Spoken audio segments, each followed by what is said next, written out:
Nuclear हथियारों पर Putin का जो बहुत बड़ा बयान है, यही आज की सबसे बड़ी खबर है। एटमी हमले का बढ़ रहा है खतरा, ये खुद व्लादिमीर पुतिन मान रहे हैं। रूस पहले एटमी वेपन का इस्तेमाल नहीं करेगा, ये उन्होंने क्लियर किया है। 2 दिसंबर को भी पुतिन ने कुछ ऐसी ही धमकी दी थी और अब एक बार फिर वो अपने बयान में न्यूक्लियर वेपन के इस्तेमाल का जिक्र कर रहे हैं। हालांकि पुतिन की तरफ से यह साफ किया गया है कि वो पहले न्यूक्लियर हथियारों का इस्तेमाल नहीं करेंगे, लेकिन एटमी हमले का खतरा दिन ब दिन और बढ़ता जा रहा है, ये खुद पुतिन भी मान रहे हैं। पुतिन के न्यूक्लियर थ्रेट को लेकर के अब आगे आपको जानकारी देने वाले हैं, जिसको लेकर अब टेंशन साफ तौर पर अमेरिका और वेस्ट कंट्रीज में भी देखने को मिल रही है। देखिए एक एक डिटेल आपके साथ शेयर करेंगे। बिग वॉल पर पुतिन का न्यूक्लियर थ्रेट, टेंशन में है अमेरिका और पश्चिमी देश। न्यूक्लियर वॉर का खतरा बढ़ा, लेकिन रूस पागल नहीं है, ये व्लादिमीर पुतिन ने कहा है अपने बयान में। साथ ही आगे वो कहते हैं कि अपने क्षेत्र के रक्षा के लिए हम किसी भी हद तक जाएंगे, इस बात को भी दोहराया है। रूस पर किसी ने हमला किया तो कोई भी बड़ा कदम हम उठाएंगे। व्लादिमीर पुतिन ये भी कहते हैं कि अमेरिका ने दूसरे देशों में न्यूक्लियर हथियार तैनात कर दिए हैं, लेकिन रूस ने नहीं किए हैं। बार बार रूस इस बात को लेकर के नाराज है और आपत्ति जताता रहा है कि अमेरिका क्यों इन्वॉल्व हो रहा है, क्यों इंटरफेयर कर रहा है। पुतिन की धमकी के बाद टेंशन में है अमेरिका और पश्चिमी देश। कहा यह जा रहा है कि हो ना हो, पुतिन के दिमाग में कुछ तो चल रहा है, क्योंकि यूं ही वो बार बार न्यूक्लियर अटैक की बात नहीं कर रहे हैं। देखिए इसी पर हम चर्चा करेंगे। हमारे साथ जो खास मेहमान जुड़े हुए हैं उनसे सबसे पहले आपका परिचय करा देते हैं। मेजर जनरल रिटायर्ड संजय सोई सर हमारे साथ, रक्षा विशेषज्ञ जुड़े हुए हैं। जेके त्रिपाठी पूर्व राजदूत हमारे साथ जुड़े हुए हैं। कर्नल रिटायर्ड यूएस राठौर साहब रक्षा विशेषज्ञ हमारे साथ इस चर्चा में शामिल है, और साथ ही navy captain retired Shyam Kumar रक्षा विश्लेषक हमारे साथ जुड़े हुए। आप सभी का बहुत स्वागत है। संजय सोई सर, आपसे शुरुआत करना चाहूंगी। बार बार न्यूक्लियर अटैक की धमकी देना, व्लादिमीर पुतिन की ओर से, रूस की ओर से ये बात सामने आना, लेकिन साथ ही वो ये भी कहते हैं कि पहले हम न्यूक्लियर अटैक की शुरुआत नहीं करेंगे, तो फिर ये धमकियां बार बार क्यों दी जा रही है? शायद यही वजह है कि अमेरिका, वेस्ट कंट्रीज, यूक्रेन को यही लगता है कि सिर्फ धमकियों से ही पुतिन काम चला रहे हैं, किसी तरीके का कोई बड़ा कदम नहीं उठाने वाले। लीजिए, बिल्कुल एक इस समय जो दुनिया में ये बहुत बड़ा सवाल चल रहा है, क्योंकि आप देखिए युद्ध किस प्रकार से बदली हुआ। पहले रशिया आगे बढ़ा, फिर यूक्रेन ने अपने जो इलाके कब्जे किए हुए थे वहां पर हमले किए और रशिया को कई जगह विड्रॉ करना पड़ा। अब जो चेंज आया है वो है रशिया के अंदर हमला होना, ये एक बहुत बड़ा चेंज है और ये पश्चिमी देश नहीं चाहते थे कि इस तरह का हो। इसी वजह से आप देख रहे हैं कि वो लॉन्ग रेंज वेपन सिस्टम उन्होंने यूक्रेन को देने से मना कर दिया था। उन्होंने यूक्रेन को मेनली डिफेंसिव वेपन दिए। यहाँ पर ये खतरा आ रहा है कि क्या रशिया और पश्चिमी देशों की जंग डायरेक्टली शुरू हो जाएगी, यही पुतिन ने ये तो बड़ा खतरा है। बिल्कुल बिल्कुल संजय सोई साहब, लेकिन पुतिन एक बात और कह रहे हैं त्रिपाठी जी कि हमारे ऊपर अगर संकट आ रहा है तो हम तो इसका इस्तेमाल कर सकते हैं, यानी हाँ भी और ना भी। जी बिल्कुल, उनका कहना है कि हम पहले नहीं इस्तेमाल करेंगे, मतलब ये कि अगर हमारे खिलाफ एटॉमिक वेपन का इस्तेमाल किया जाता है तो हम करेंगे। ये बहुत देखिए, बहुत पतली ये डिवाइडिंग लाइन है। क्योंकि जब युद्ध होता है, ऐसी तनातनी होती है, तो ये नहीं पता लग पाता कि पहले किसने किया था, इसने किया था, हमने किया था। तो इसका फायदा वो उठा रहे हैं और सर फायदा उठाया जा रहा है, लेकिन इस बीच एक्शन भी बहुत हो रहा है। अगली बड़ी खबर भी यही है कि ब्लैक सी में अब रशियन नेवी के एक्शन तेज हो चुके हैं। जहां रूस की नेवल फ्लीट के एक्शन को लेकर ही खबर है, रूस ने अब supersonic anti ship cruise missile भी दाग दी है और ब्लैक सी में ही नेटो की चेतावनी का रूस ने क्या ये जवाब दिया है? तो ये देखिए, ब्लैक सी में अब लगातार खुद को और मजबूत करता हुआ नजर आ रहा है जो नेवल फ्लीट है, इसकी ताकत को बढ़ाने में रूस जुटा हुआ है। ये बात साफ नजर है। आप समझिए कि कैसे ब्लैक सी में अब तक 2 बड़े आघात रशिया को झेलने पड़े, माराकोवा और मॉस्कोवा के जिस तरह से ध्वस्त किया गया यूक्रेन की तरफ से, इसको लेकर अब खुद को और मजबूत करने में जुटा और आगे की स्ट्रेटेजी साफ तौर पर नजर आती, कैसे जो दक्षिणी यूक्रेन पर भी पूरी तरह से कब्जा अगर करना है तो ये फ्रंट मजबूत करना होगा। तो कैसे, अब बड़ा सवाल ये न्यूक्लियर पावर अपनी जो ब्लैक सी में जो फ्लीट है उसको मजबूत करता हुआ नजर आ रहा है। लेकिन इससे पहले हम ये समझ लेते हैं कि लगातार जो न्यूक्लियर धमकियां सामने आ रही है इस वक्त, कैसी है न्यूक्लियर शक्ति और जो तमाम न्यूक्लियर पावर, इसमें सबसे जरूरी है रूस और अमेरिका के बीच का कंपैरिजन। अगर हम बात करते हैं रूस की, तो इस वक्त उसके पास कुल मिलाकर वॉरहेड्स जो है वो 5977 है, और वहीं अगर हम बात करते हैं अमेरिका की तो कुल मिलाकर है 5428। यहां पर रूस आगे है। इसके साथ साथ चीन की अगर बात करें तो चीन के पास यह संख्या है 350 की, तो फ्रांस के पास यह संख्या है 290 की। ब्रिटेन का जिक्र करते हैं, ब्रिटेन यहां पर कहां पर है? ब्रिटेन है 225 और भारत के पास है कुल मिलाकर 160 न्यूक्लियर वॉरहेड्स। तो ये समझना बहुत जरूरी है कि इस जो बात बार बार पुतिन बोल रहे हैं, जो न्यूक्लियर हमले की बात बोल रहे हैं, उसको यूं ही इसको आसानी से नजरअंदाज नहीं किया जा सकता। आशीष इस वक्त यूक्रेन के वॉर जोन से हमारे साथ जुड़े हुए हैं लाइव। आशीष, पुतिन 2 दिसंबर की बात करें या 7 दिसंबर की बात करें, बार बार वो न्यूक्लियर हमले का जिक्र कर रहे हैं, लेकिन पहला रिजॉर्ट उनकी तरफ से नहीं होगा न्यूक्लियर हमले का, इस बात को भी दोहराते हैं। लेकिन बार बार इस स्टेटमेंट को सामने रखना, कैसे देखा जाए इसको?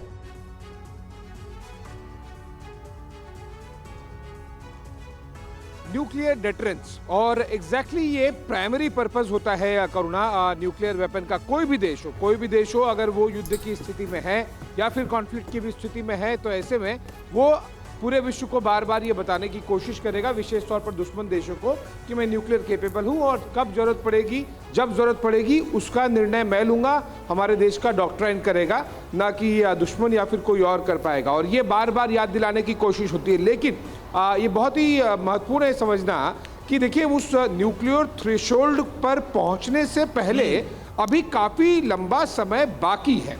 यस, उसको बार बार बताया जाता है, जताया जाता है, दिखाया जाता है और सभी को इस बात के बारे में चेताया जाता है कि न्यूक्लियर वेपन है और हम इस्तेमाल कर सकते हैं, तो आपकी भी एक लिमिटेशन होगी और दुश्मन देश इसके आगे तो नहीं बढ़ पाएगा। और ऐसा ही कुछ हमें रशिया और यूक्रेन के युद्ध के बीच में भी देखने मिल रहा है, जहां बार बार न्यूक्लियर थ्रेट को लेकर कहा जा रहा है। मीनवाइल मैं निप्रो नदी के किनारे हूं, ज़ेपोरिज़िया के पास में।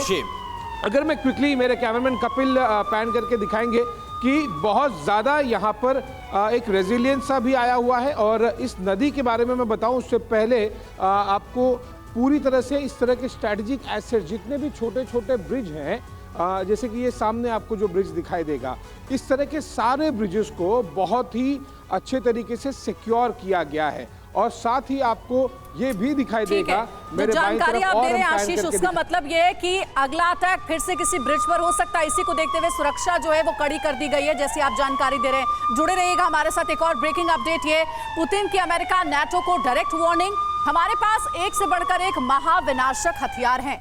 नाटो के सभी देशों से हमारे पास बेहतर हथियार हैं, हमें खतरा हुआ तो महातबाही ला देंगे, ये व्लादिमीर पुतिन ने कहा है।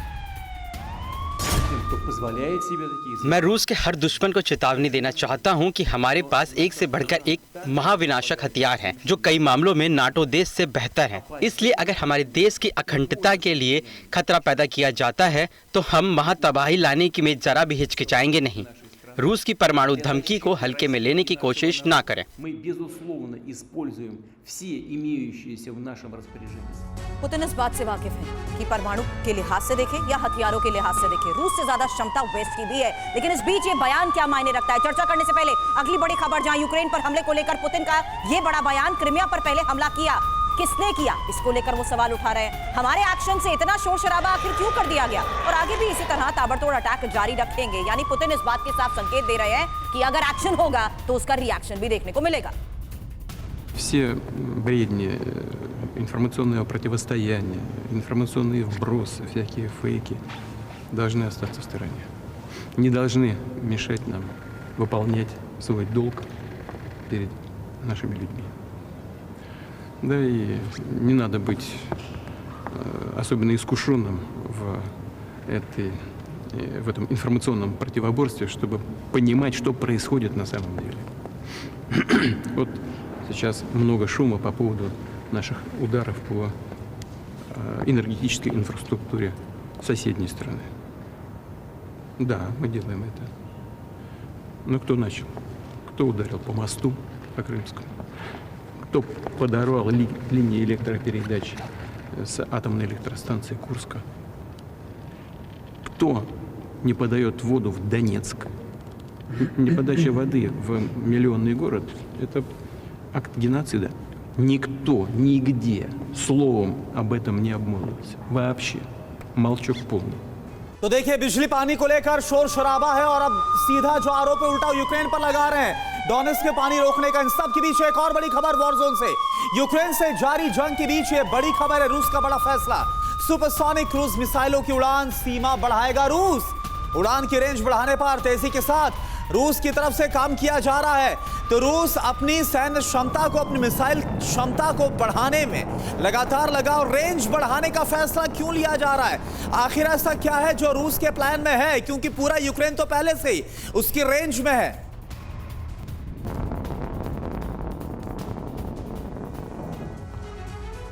तो देखिए, ये क्यों कहा जा रहा है कि बार बार लास्ट ऑप्शन का जो जिक्र कर रहे हैं व्लादिमीर पुतिन, क्या कुछ बड़ा होने वाला है, क्या कुछ और ज्यादा विध्वंसकारी होने वाला है? ये सवाल हर किसी के जहन में आता है जब हम पुतिन की बातें सुनते हैं। रूस का जो सुपरसोनिक प्लान है वो क्या है, ये आप देखिए। 6000 किलोमीटर ऑपरेशनल रेंज इसकी है और 1000 किलोमीटर।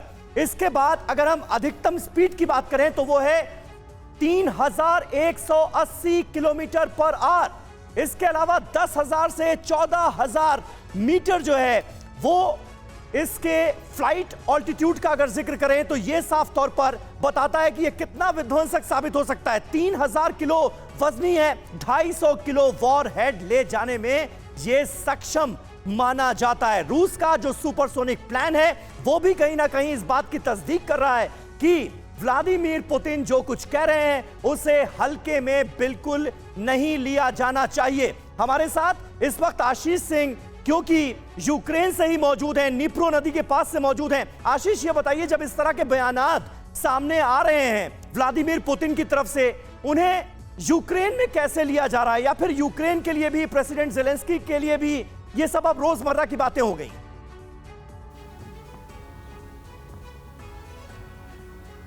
रोजमर्रा की बातें हो गई हैं। ज़ेलेंस्की तो बहुत ही ऊपर एक राष्ट्रपति के तौर पर आपने एग्जाम्पल दे दिया। यहाँ तो लोगों में नहीं उसका फर्क पड़ता। उन्हें लगता है कि रशियन थ्रेट है, कोई नई बात नहीं है। 9 घंटे नहीं हुए, 9 दिन नहीं हुए, 9 हफ्ते नहीं हुए, 9 महीने से सुन रहे हैं, और वो प्रिपेयर्ड हैं कि और भी लंबी इस तरह की लड़ाई लड़नी पड़ेगी तो वो लड़ेंगे। और इसीलिए मेरे दाईं तरफ, आप निप्रो के, हम ज़ेपोरिज़िया के पास में हैं, और मेरे दाईं तरफ कैमरामैन कपिल आपको दिखाएंगे। इस समय यहाँ पर बज रहे हैं 7:30 के आसपास। आपको किसी भी तरह से लगेगा नहीं, चाहे वो रोड की ट्रैफिक हो, चाहे आपको फुटपाथ पर यहाँ पर निप्रो नदी के पास ज़ेपोरिज़िया में मरीन ड्राइव पर लोग वॉक करते हुए दिखाई दें, बिल्कुल भी नहीं लगेगा कि इन्हें किसी बात का कोई न्यूक्लियर थ्रेट का डर है। और I am sorry to but in Ashish, सबको जितना सामान्य लग रहा है, क्या वो वाकई उतना सामान्य है? क्योंकि ज़ेपोरिज़िया जिस तरीके से इतना सेंसिटिव और क्रूशियल है, वहां पर अगर प्लानिंग के तहत किसी तरह की डिप्लॉयमेंट और मूवमेंट होती है, क्या संकेत देती है? इस पर आपसे जरूर चर्चा करूंगी। उससे पहले सर, मेरा सवाल आपसे है, पुतिन भी तो इस बात से वाकिफ है ना कि वेस्ट के पास क्षमता है और वेस्ट को वो कम नहीं आंक सकते हैं। इस लिहाज से इस टाइम पर दिया गया पुतिन का ये बयान और न्यूक्लियर पावर दिखाना क्या संदेश देगा? देखिए, युद्ध की शुरुआत से रूस ने ये बात बार बार कही है कि अगर अस्तित्व पे खतरा होगा तो हम न्यूक्लियर ऑप्शन को एक्सरसाइज करेंगे। पूरी ये 9 महीने में कई बार न्यूक्लियर धमकियां आई और गई।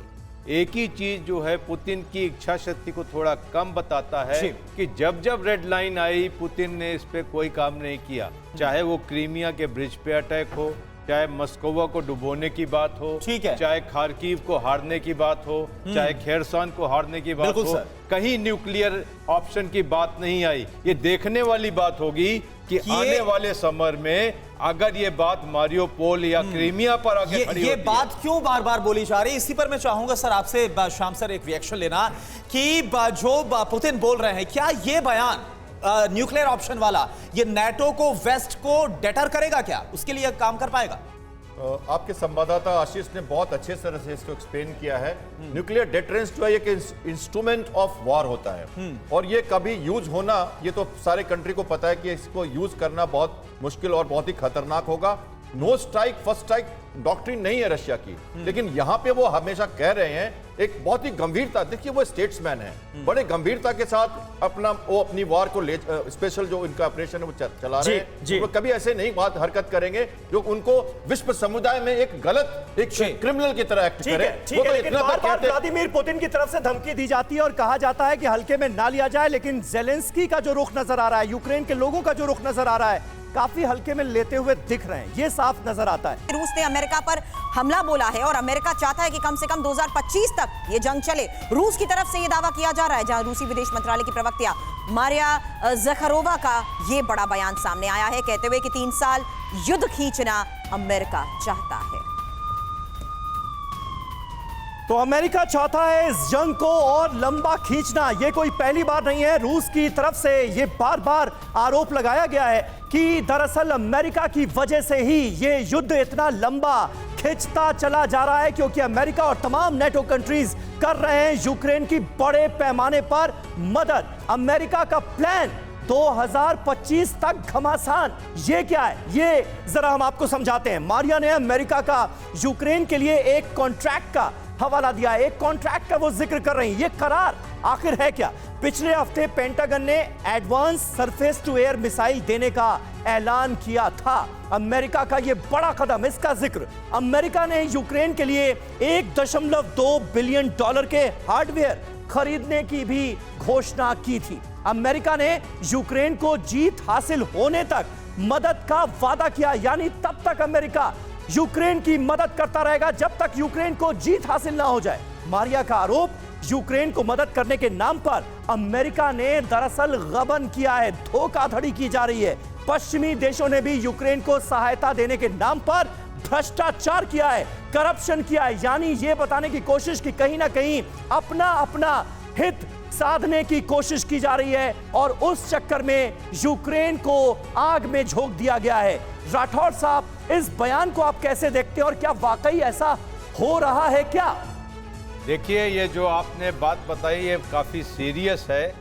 लड़ाई में ये होता है और इससे पहले हमने कई बार इस चीज़ को देखा है इराक ईरान वॉर में। जी, जब भी लड़ाइयाँ होती हैं, जो पक्ष लड़ा रहा है वो हथियार बेच के पैसे कमाता है। जब लड़ाई बंद होती है तो रिकंस्ट्रक्शन के सारे कॉन्ट्रैक्ट उनको मिलते हैं, उसमें पैसे कमाए जाते हैं। जो मारिया ज़खरोवा का बयान है उसमें एक सबसे बड़ी चीज़ ये है कि जो मदद दी जा रही है उसमें भी वो परोक्ष रूप से आक्षेप लगा रही है, भ्रष्टाचार हो रहा है, इसमें कमीशन खोरी हो रही है। दूसरी बात जो सबसे इंपॉर्टेंट यहाँ उभर कर सामने आ रही है, अमेरिकन हार्डवेयर, जो मिलिट्री हार्डवेयर है उसकी सप्लाई और बिक्री बढ़ गई है। नेटो के कंट्रीज के ऊपर ये आज यानी सीधा इंडिकेशन राठौर सर आपका यह है कि यूक्रेन के इंटरेस्ट से ज्यादा वेस्ट को, अमेरिका को अपने इंटरेस्ट यहां ज्यादा सॉल्व होता नजर आ रहा है। उसमें दिखाई दे रहा है। बिल्कुल। लुहांस्क में यूक्रेन पर ताबड़तोड़ हमला हुआ है, रूसी सेना की टैंक यूनिट का जबरदस्त हमला, यूक्रेनी फौज के कई ठिकानों को तबाह किया गया है। तो देखिए, यूक्रेनी फौज को भी नुकसान पहुंचाया जा रहा है, रूस ये बड़ा नुकसान पहुंचा रहा है। संजय सोई सर, हमले तो लगातार जारी है, लेकिन इस बीच जो लगातार अब एक और नई खबर आई है जिसमें करप्शन की बात कही जा रही है। अमेरिका और पश्चिमी देश ठग रहे हैं ज़ेलेंस्की को। ये बात ज़ेलेंस्की को अभी तक तो समझ में आई नहीं। 9 महीने से ज्यादा लंबा का वक्त हो चला है युद्ध को, नुकसान भी झेल रहे हैं, करप्शन की बात भी सामने आ रही है और पुतिन तो अभी तक बार बार मौका भी दे रहे, कह रहे आइए बातचीत करिए, लेकिन बातचीत के लिए उन्हें शर्तें भी रखनी है। हर तरफ से ज़ेलेंस्की खुद को सुपीरियर मान रहे हैं। नहीं, इसमें कोई शक नहीं है कि जो युद्ध है, जो बातचीत निकल के आई है, जो उनके फॉरेन मिनिस्टर ने भी कहा है कि युद्ध अमेरिका चाह रहा है लंबे से लंबा चले। तो जैसे कल राठौर ने कहा था, ये बिल्कुल सही बात, मैं इस चीज़ से एग्री करता हूँ कि यहाँ पर हथियारों की सेल हो रही है और अल्टीमेटली सारी बिलिंग यूक्रेन के पास जाएगी कि ये आपको इतना हथियार दिया गया, आज ये आपका रिकंस्ट्रक्शन का इतना खर्चा है और यूक्रेन आज मान लीजिए जंग खत्म भी हो जाती है, अगले 25 साल 30 साल तक उठ नहीं पाएगा। ये इसी प्रकार से देखिए, इस बीच एक और अहम खबर, रूस को ड्रोन सप्लाई बढ़ा सकती है ईरान की मुसीबत। ईयू ने ईरान पर नए सिरे से बैन लगाने का फैसला ले लिया है। पहले भी 2 बार यूरोपियन यूनियन लगा चुका है बैन। कैप्टन श्याम, किस तरह से आप देखते हैं ईयू अब ईरान को लेकर और किस तरह के सैंक्शंस लगा सकता है आने वाले वक्त में? इंटरनेशनल डिप्लोमेसी में जब वॉर होती है उस समय जो भी मित्र देश होते हैं उनके अगेंस्ट में सैंक्शंस लगाया जाता है, ये सर्वविदित है।